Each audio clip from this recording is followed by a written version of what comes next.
શું તમે જાણો છો કે પાયલટને ફ્લાઇટ પહેલાં ડુંગળી અને લસણ ખાવાની ના પાડવામાં આવે છે? કારણ જાણીને તમને આંચકો લાગશે. આયુર્વેદ અને જૈન દર્શન બંને કહે છે ડુંગળી અને લસણ તામસિક અને રાજસિક છે.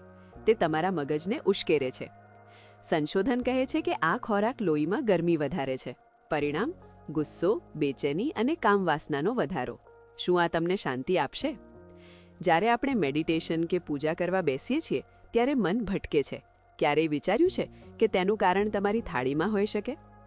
1980ના દાયકામાં ડૉક્ટર રોબર્ટ બેક નામના વૈજ્ઞાનિકે સાબિત કર્યું હતું કે લસણ મગજના કોષોની પ્રતિક્રિયા ધીમી પાડે છે. તે એક પ્રકારનું ધીમું ઝેરી તત્વ છે. ઊર્જા બે પ્રકારની હોય, એક જે તમને શાંત અને એકાગ્ર બનાવે અને બીજી જે તમને અશાંત કરે. તમે કઈ ઊર્જા પસંદ કરશો? આંતરિક શાંતિ માટે સાત્વિક આહાર જરૂરી છે. એક અઠવાડિયું ડુંગળી લસણ છોડીને જુઓ, ફરક જાતે અનુભવાશે. શું તમે સાત્વિક બનવા તૈયાર છો? કોમેન્ટમાં યસ લખો.